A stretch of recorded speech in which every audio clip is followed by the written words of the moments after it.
Welcome to the College Football Bros. I'm Michael Newman. And I'm Ryan Newman. All right, we are talking Oregon football today. But first, be sure to subscribe to the College Football Bros on YouTube and in your podcast app, because we've got a brand new Pac-12 episode coming out every day this week.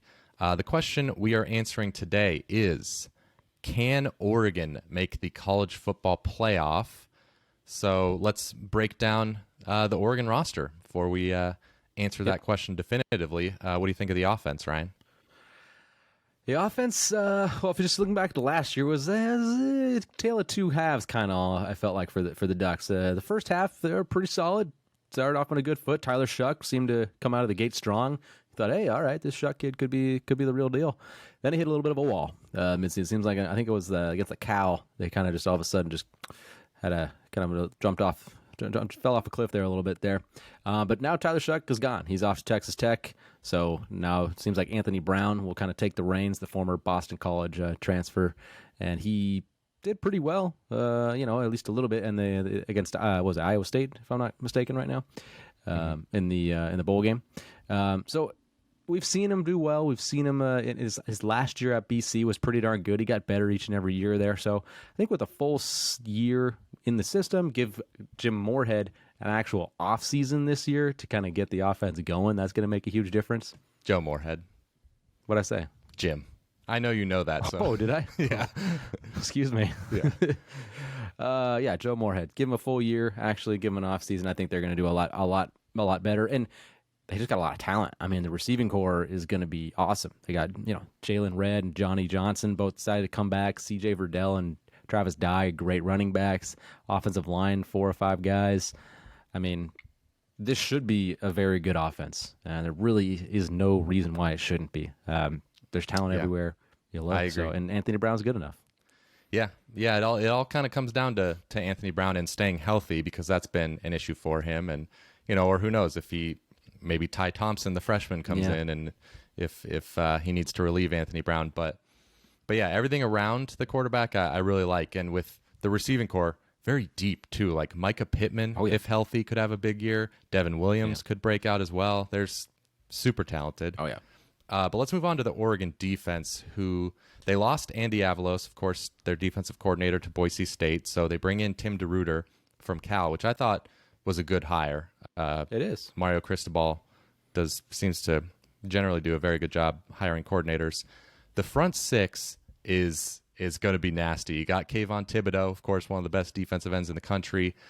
They are loaded at linebacker. Noah Sewell is a beast. Justin Flo was a 5-star in last year's class. Apparently looked really good in the spring, and he's going to probably start the season as a backup. Like, when you have a 5-star talent who looks promising as a backup, that tells you what they've got there.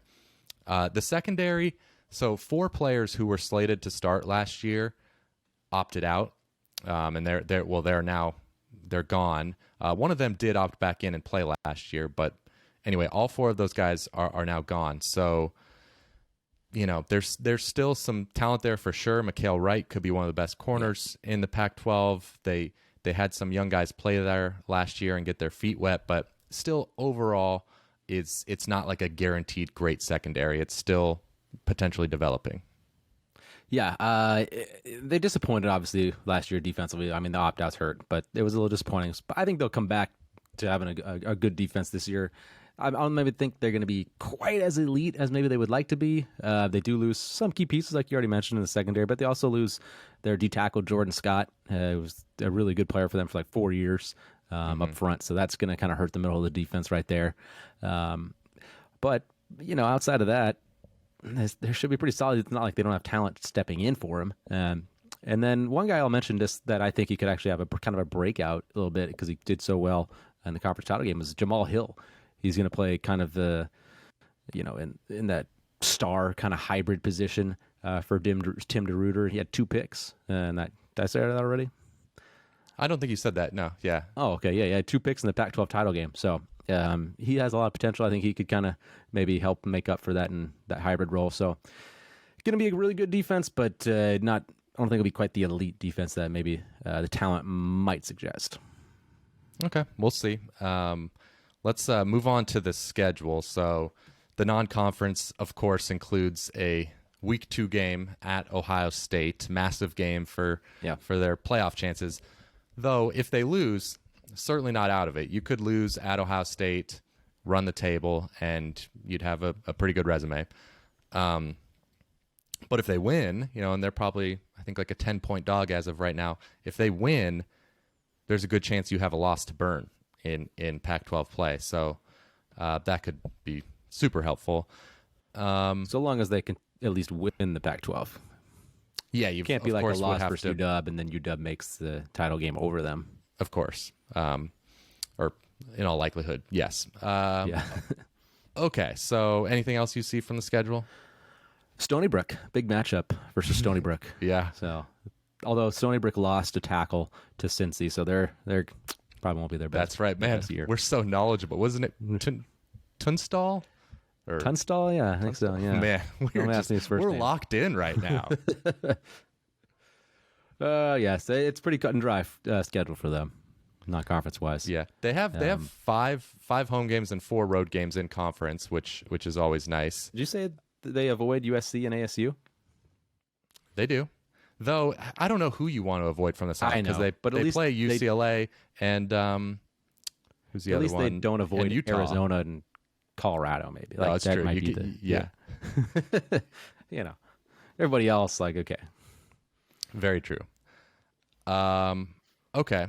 And well, they do go at Washington, so there's a slight disadvantage there. Yep. But to the question, and it's maybe kind of a dub question, but you can address that. Can Oregon make the college football playoff?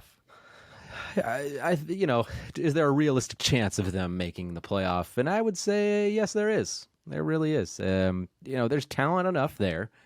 Things just kind of bounce their way, and like you said, even a 1-loss Oregon team will be hard to ignore for the playoff. So it's no guarantee a 1-loss Oregon would get in, but a 1-loss Oregon, if they win the Pac-12, that would be hard to leave out. So I'm going to say yes, absolutely, they can make it, and I think they have a kind of a realistic chance to do it.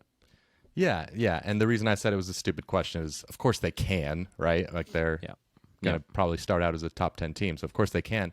But I agree with you. I think they have maybe a better shot than people think. The talent has been piling up under Mario Cristobal for the last few years. I think the playmakers on the D-line, linebacker, among the best in the country. If Anthony Brown stays healthy and puts it all together, and the young secondary lives up to their talent, then I wouldn't be at all surprised to see a 12-1 Oregon sneak it in the college football playoff. There is not another elite maybe type of team from the Pac-12. I mean, they're obviously not. They could lose to a lot of those folks, but they're clearly the class of the conference right at this point. So they could run the table there. Yeah, agreed. I think they are the clear best team in the conference, but we'll be getting to Washington later in the week, so see what their chances are of winning the North. But that'll do it for today's episode of the College Football Bros. Oregon fans, let us know your thoughts in the comments. Anything we missed, any part of the team we overrated, underrated, and if you enjoyed the show, feel free to share it with your Oregon brethren. We are, like we say, trying to grow the show, so we'd really appreciate that. But we'll be back tomorrow with one of my favorite ideas for an episode that we've had in a while. It was Ryan's idea. So, Thank you. Well done. I'm going to keep that a secret, so tune in tomorrow. We'll see you then. You've been watching the College Football Bros. Be sure to subscribe here on YouTube and in your podcast app for college football content all year round. For bonus episodes and access to our Discord chat, join our Patreon at patreon.com/collegefootballbros. Thanks for watching.